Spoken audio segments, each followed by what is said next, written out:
¿Qué es la inversión de la pirámide de control prenatal? La inversión de la pirámide de control prenatal es que nosotros hemos cambiado. El control prenatal no es como era antes. El eco más importante se debe hacer en el primer trimestre, y es el eco de las 6 a las 10 y sobre todo el eco de las 11 a las 14. ¿Me copian? Ok. Entonces, bendición. Dios la bendiga. Necesita apagar el... ¿Ah, quién? Keji. ¿Quién? Keji. Keji, apaga el micrófono, por favor. Ok, entonces, la inversión de la pirámide prenatal es que nosotros lo que vamos a hacer en medicina materno-fetal es calcular riesgo materno-fetal antes de las 14 semanas. ¿Qué vamos a hacer con eso? Haciendo esos ecos a esa edad y conociendo bien lo que vamos a buscar. Si uno no sabe lo que va a buscar, va a llegar a cualquier sitio menos al que uno anda buscando. Entonces, ustedes tienen que saber cuáles son las claves, cuáles las dianas que se hacen en cada protocolo, cuáles cortes se hacen. Eso tiene que estar normatizado. Entonces, el cálculo de riesgo materno-fetal antes de las 14 semanas, mejorando la prevención y ofreciendo diagnóstico precoz, desplazando un diagnóstico que antes se hacía en la segunda mitad de la gestación al primer trimestre, ¿ok? Entonces, el concepto actual de inversión de la pirámide de control antenatal refleja la posibilidad de que integrando la valoración de datos epidemiológicos, clínicos, biofísicos y analíticos podamos estimar el riesgo individual materno-fetal en el trimestre 1 y así poder desarrollar medicina preventiva. ¿Qué vamos a hacer? Vamos a saber cuál es la paciente que tiene un riesgo de tener hipertensión, vamos a saber cuál paciente tiene riesgo de tener diabetes, cuál tiene riesgo de retardo de crecimiento, ¿ok? Y así vamos a desarrollar medicina preventiva, adelantándonos y tratando incluso de eventos probables como el estudio ASPRE, que demostró con evidencias tipo A que la aspirina sí es buena para evitar que ocurra la preeclampsia en el prematuro, en el feto muy prematuro que va a tener el problema del problema del pulmón. Entonces, ha corrido la aparición de la preeclampsia 2 o 3 semanas a lo largo del embarazo según los trabajos hechos, ¿ok? El otro objetivo de la pirámide de hacer ese tipo de control precoz es introducir un nuevo modelo de control antenatal poblacional a gran escala para evaluar el riesgo materno fetal de forma temprana, alrededor de las 11 a 14 semanas de embarazo. Se va a estimar riesgo de aborto. Fíjense que yo les voy a mostrar que hay una página que se llama la Medicina Fetal Foundation, que es FMF, o ustedes coloquen Medicine Fetal Foundation y vayan practicando porque lo vamos a usar. Comiencen a hacer sus ecos, abran su internet, busquen la aplicación Medicina Fetal Foundation y ahí están todos esos cálculos de riesgo. Si ustedes miden el CRL, la frecuencia cardíaca, colocan la fecha del examen, la fecha última de regla de la paciente y los antecedentes, porque los screenings se han vuelto, se han tornado, el screening incluso de la pirámide, no es que tú vas a ver solamente a la mujer y le vas a tomar la atención, sino que tienes que tomar la atención qué raza es, si el embarazo fue espontáneo, si la paciente es morena, si la paciente fue por fertilización in vitro, si sufre de lupus, etcétera, para obtener cualquier tipo de cosa. Y la mujer para el cálculo, por ejemplo, de cromosomopatía, hay otro, como lo verán, hay otro protocolo que incluye la edad, okay, si ha tenido antecedentes, etcétera. Entonces, el control prenatal es el conjunto de acciones y procedimientos sistemáticos, periódicos que tenemos que hacer en la mujer embarazada para hacer prevención, diagnóstico y tratamiento de factores que pueden condicionar morbimortalidad, ¿ok? La exploración ecográfica temprana entre las 11 y 14 semanas y no solamente hacer el eco, sino los antecedentes, como les decía, epidemiológicos, antecedentes clínicos, etcétera, el examen físico, constituye el método más temprano, eficaz y eficiente de control antenatal. Es lo que llamamos el eco morfológico 1, que no solamente es morfológico, es un eco amplio donde se pesquisan una serie de las patologías más frecuentes, como lo veremos más adelante. Esto es lo que hacía antes, que uno hacía muy poco énfasis en los primeros meses de embarazo y a partir de las 30 lo veía cada 2 semanas y a partir de las 36 semanalmente, ¿ok?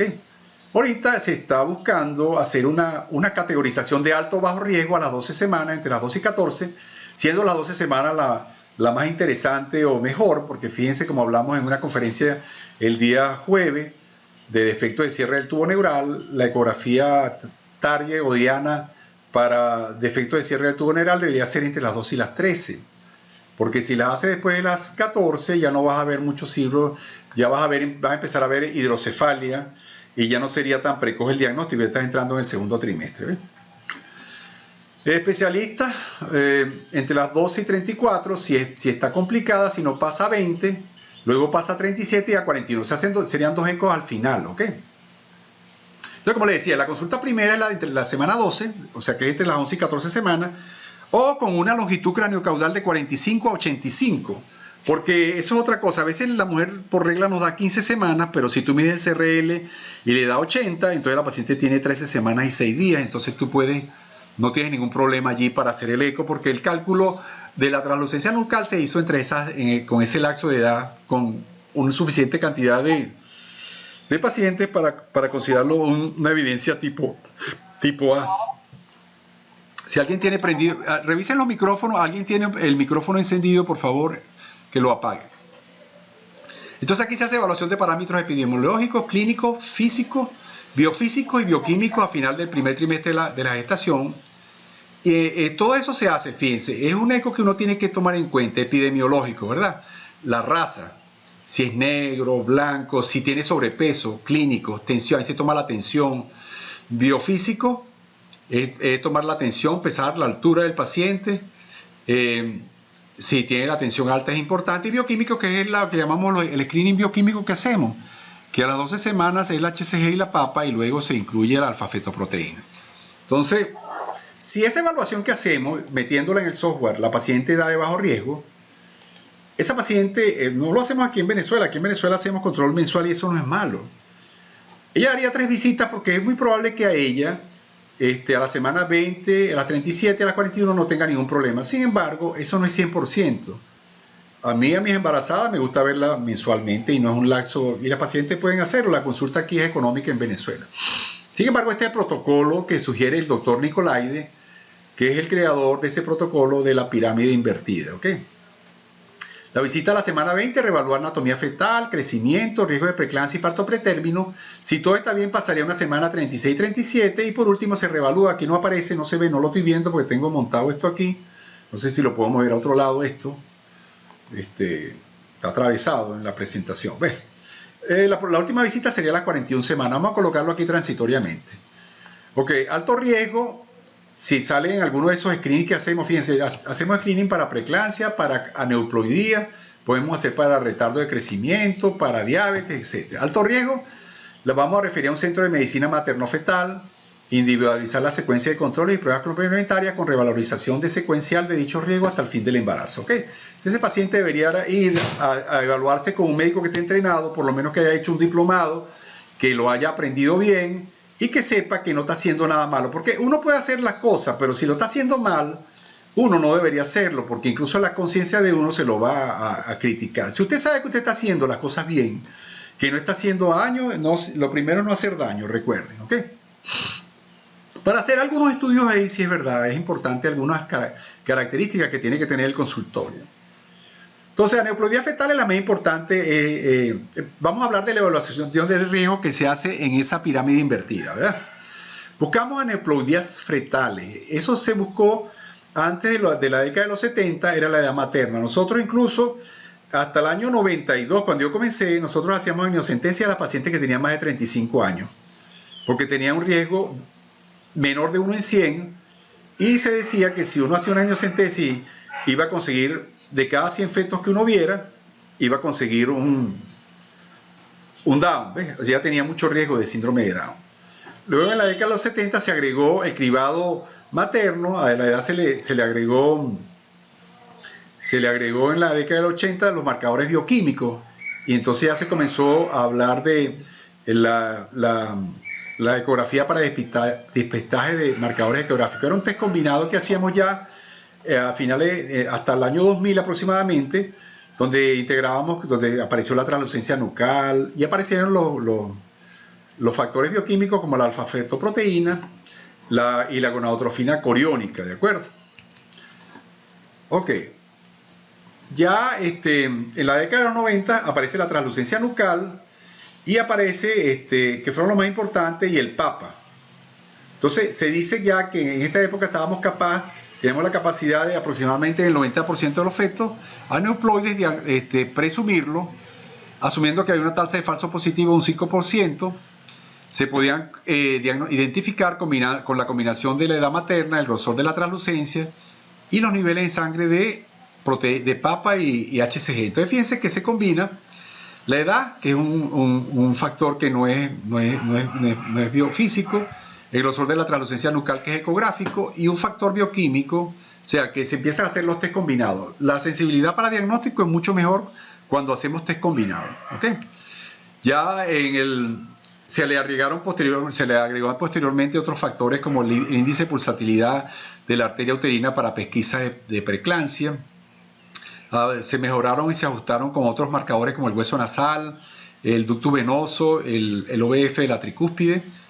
Y fíjense, esto es muy importante, el ADN, los fragmentos de ADN trofoblástico, porque no es ADN fetal el que está en la sangre, porque eso salió como cell-free DNA, o sea, el test se llama cell-free DNA, pero no es ADN del feto.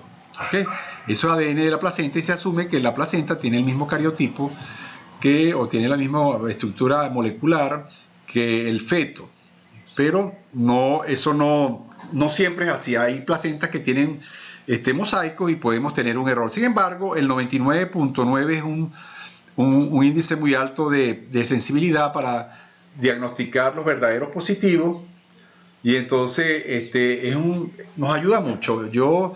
En nuestra ciudad ustedes van a tener que trabajar con eso en cierta forma, porque es que aquí no estamos haciendo estudio citogenético y menos molecular, no se hace array, nada de eso. Entonces allí ustedes, cuando hacen las células libres, el cell-free DNA en sangre, que es la prueba no invasiva o no invasiva PTH, NIPTH en inglés, ustedes van a diagnosticar todos los datos, van a diagnosticar incluso el sexo, o sea, es un test que da mucho, un poco costoso, pero en Estados Unidos el seguro lo paga. En España no lo paga, es muy caro, pero vale la pena hacerlo. Y lo hace después de las 11 semanas con mayor seguridad, desde las 10, y le va a decir una serie de cosas. Eso, de hecho, como lo verán, eso se va a imponer, porque es un método que no tienes que tú abordar al feto, no tienes ese riesgo. ¿Okay? Entonces, la evaluación individualizada de riesgo, vamos a tener clasificación del riesgo estacional. Un riesgo bajo serían todas estas, no los voy a nombrar porque es muy largo.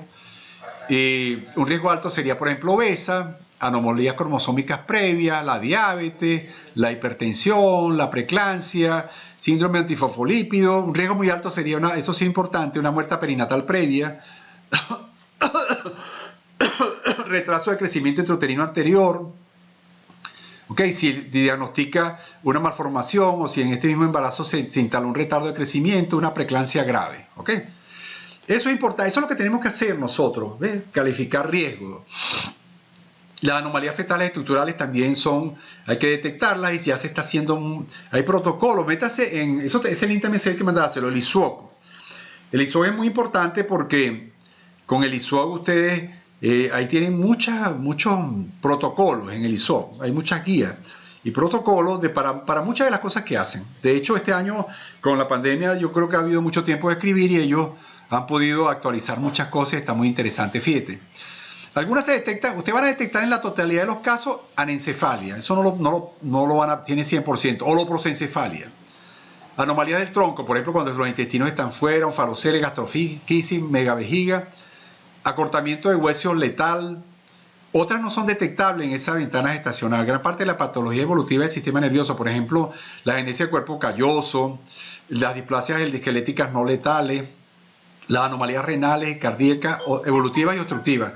Hay unas patologías cardíacas que van a tornarse cada vez más evidentes al examen morfológico porque tienen un factor de volumen, que si no hay volumen no crece una cavidad, y lo van a ver a veces ya avanzado el segundo trimestre. ¿Okay?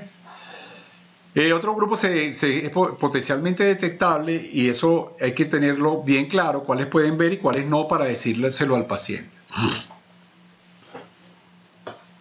Bueno, entonces ya estamos en el primer trimestre haciendo diagnóstico morfológico. ¿Okay?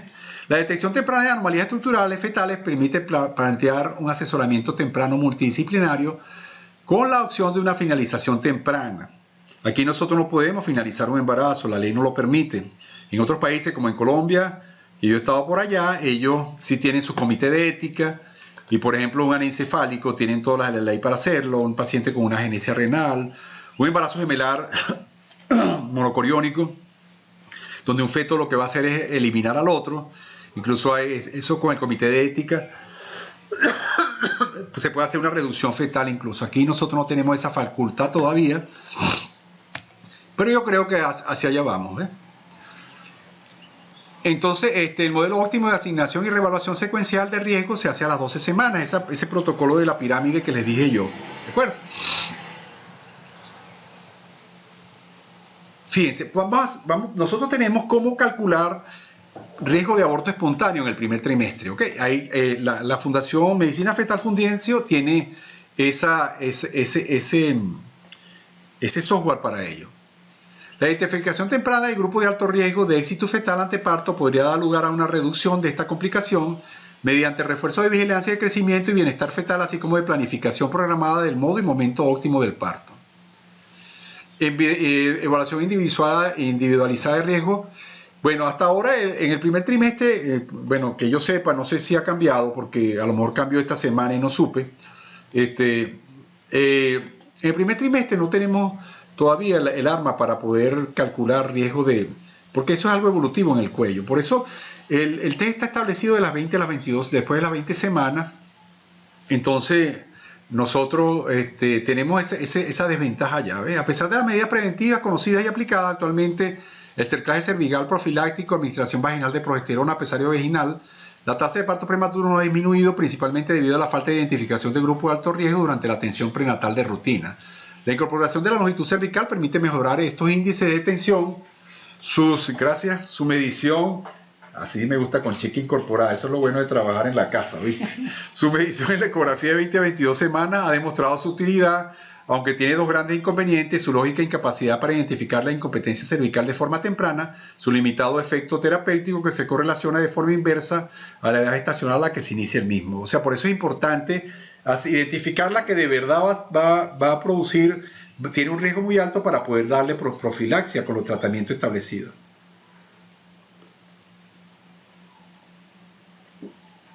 Disculpen. Entonces, fíjense bien, la preeclampsia que la vertiente allí es por una hipoperfusión placentaria. Ahí no se sabe bien por qué se produce, pero lo que sí es que hay una hipoperfusión placentaria, entonces hay un rebote tratando de perfundir un útero, por la cual la mujer aumenta la tensión. A veces es tan fuerte el deseo, el software que hizo el creador para poder mantener la vida, que cuando pasa eso, aumenta la tensión para perfundir al bebé y puede matar al bebé y a la madre, ¿ok? La incidencia de 3 al 5%. Y el grado de alteración fisiopatológica es mayor en los casos que aparecen condiciones precoz y graves, ¿ok? Hoy en día, en el contexto de la primera visita gestacional, debemos evaluar el riesgo de desarrollar una preeclampsia y a partir de la característica materna, los antecedentes familiares y personales. Eso es el software que les voy a mostrar en adelante, ¿ok? El objetivo es buscar un diagnóstico precoz para darle, ¿qué le damos? Aspirina. Fíjate que la dosis de aspirina, que estaba en 150, Lemoña, que estaba haciendo la revisión de la pauta del 2020 del NICE, me dice que ahora las dosis la volvieron a bajar a 80, y yo, cuando pasó eso, que se aprobó el estudio ASPRE en el 2016, que como evidencia ya totalmente corroborada, con trabajos serios, eso es un estudio multiinstitucional, con una casuística altísima, revisión de 40.000 pacientes aproximadamente, se llegó a la conclusión que sí era efectiva la aspirina y se indicó en un primer momento en 80 miligramos, y luego se le hizo un arreglo a 150 porque ahí se cubre todo el espectro con mayor satisfacción. Pero el problema es que los efectos colaterales seguros iban a aparecer, y fíjese que ya volvió otra vez a 80. Las cosas cambian, yo no estaba enterado, pero fíjense que eso es así. Nosotros no somos Dios, tampoco podemos sabernos todas las cosas, y debemos estar tranquilos cuando hacemos el máximo esfuerzo, ¿ok? Siempre pienso que uno tiene que hacer el máximo esfuerzo y después tiene que hacer lo otro a la otra instancia, pero si no haces el esfuerzo, no te puedes tener ayuda de ninguna forma. Bueno, una serie de riesgos podemos hablar. La preeclampsia, hay el factor de crecimiento placentario, ¿de acuerdo? El mismo PAPA, la pentraxina, etcétera, que ellos nos pueden ayudar a seleccionar con solamente el test el riesgo de preeclampsia, pero el riesgo de preeclampsia se calcula con un test combinado que es este. Esta es la Fundación de Medicina Fetal, fíjense, ellos tienen riesgo para preeclampsia. Entonces, el software incluye, si es un simple o un doble, la longitud craniocaudal, recuerden que estamos en el primer trimestre, la altura, el peso. Ustedes hacen su eco y después lo llegan y abren Medicina Fetal Foundation en su computadora y se van, es un software abierto, y llenan este protocolo, ¿okay? La altura de la señora, el peso, si fuma o no fuma, si tiene hipertensión crónica, si tuvo preeclampsia en el otro embarazo, y aquí está el índice de pulsatilidad de la arteria uterina, que tienen que aprender a hacer las dos, y aquí sale el promedio. La de la tensión arterial también hay que hacer 4 tomas, 2 en los 2 brazos, y una en cada brazo, y se repite a los 5 minutos una en cada brazo, ¿ok? Y si se hizo el test, fíjense que yo, como no se está haciendo, ya de una vez le pongo que no se hizo el test bioquímico, que es el PAPA y el factor de crecimiento placentario. Y eso le va a dar un riesgo, ¿ves? Uno le da acá, le pone y le calcula el riesgo, ¿ok? Y le va a decir si es de riesgo alto o bajo, y le dice que si es de alto riesgo, que debe tomar de preeclampsia temprana. No selecciona quién no va a sufrir la preeclampsia, lo que le dice es riesgo de preeclampsia antes de las 34 semanas o después de las 34. Si antes de las 34 semanas, o si tiene un riesgo aunque sea después de las 34 semanas, le va a sugerir el tratamiento con aspirina. Y eso debe hacerse a las 12 porque él es muy eficiente hasta las 16 semanas.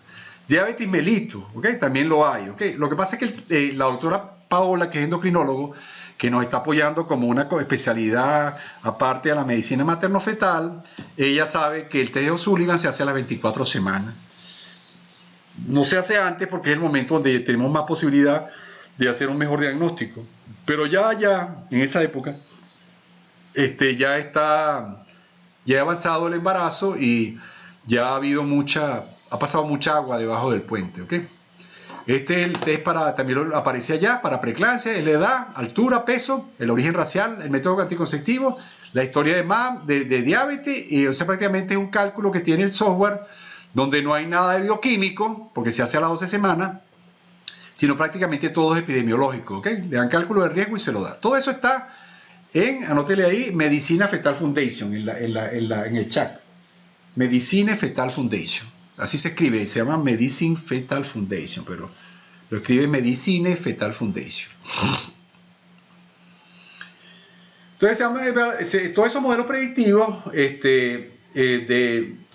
lo que hacen es eso, pues, combinan peso, talla, para individualizar riesgo, haciendo un test multivariable que nos va a dar bastante sensibilidad para diabetes, por ejemplo, ¿ves?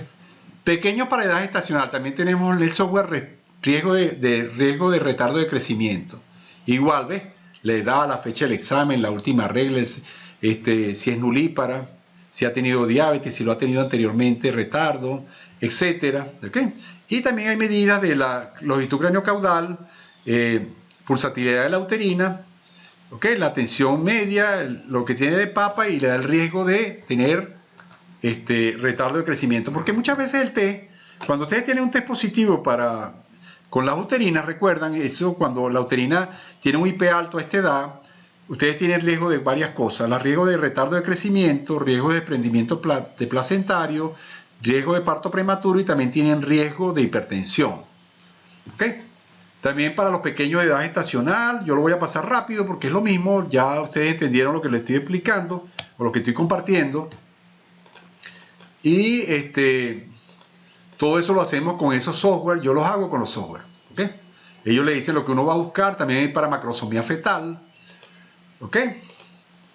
Y entonces se hacen, fíjense, con multiparámetros. Entonces, en conclusión, el concepto actual, para que terminar ya, de inversión de la pirámide de control prenatal, refleja la posibilidad de introducir un nuevo modelo de control antenatal, que ustedes ya nos hemos sensibilizado, ¿verdad? Nos hemos sensibilizado que hay que hacer un eco a las 12 para ayudar a la paciente, que hay que enviarlo allá a la unidad. Los obstetras que estén allí, que quieran, si quieren, pueden ir, o sea, podemos hacer alguna cuestión para ayudarlos con sus pacientes, etcétera, cuando ya hagamos la parte de de enseñarlos a hacer el ultrasonido, que hagan la práctica. Si tienen pacientes, podemos ayudarlos nosotros con eso, con la unidad de medicina fetal allá en la clínica. El concepto total de inversión de la pirámide de control antenatal refleja la posibilidad de introducción de un nuevo modelo de control antenatal poblacional a gran escala para evaluar el riesgo materno-fetal de forma temprana alrededor de las 11 a 14 semanas, integrando la valoración de datos epidemiológicos, clínicos, biofísicos y analíticos. Este cambio de visión obliga a un cambio de planificación estratégica sanitaria, enfocando y concentrando la mayor parte de recursos humanos, tecnológicos, diagnósticos y en definitiva económicos de forma más eficaz, ¿verdad? En el primer trimestre del embarazo, ¿ok? Eso es buscar prevención y ahorrar, porque si ustedes hacen prevención, y eso lo han entendido, los gringos sí son inteligentes.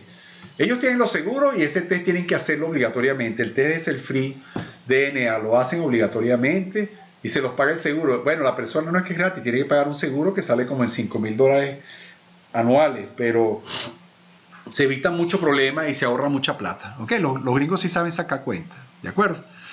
Bueno, muchachos, para mí un placer servirles. En la próxima charla vamos a hablar menos y vamos a dar más. Y en aras del tiempo, pues. Y bienvenidos entonces a nuestra escuela. Y espero que ojalá tengamos una buena relación de confraternidad durante el curso. Bienvenidos a Seyun. Gracias. ¿Alguna pregunta? Si tienen alguna pregunta, muchachos. ¿Pero brinca aquí? Eso, sí. Si tienen alguna pregunta, entonces, sí, Muchas gracias. si alguien con alguna pregunta, si no, continuamos, ¿ok? Voy a tomar unos 5 minutos de agua. Mi perro empieza o paras ahí para que abra otra vez la cuestión. Vamos a dejar de compartir pantalla. No importa, el audio no. Voy a bajar a tomar un poquito de agua, unos 3 minutos, ¿ok? Eso. Ya ven. Sí. Sí. ¿Ah? No, quiero que me así es la grabación, para que ya, ¿entiendes? Para que no sea tan larga, para que no Finaliza todo. Luego finaliza la reunión. No, acá sí. Ese,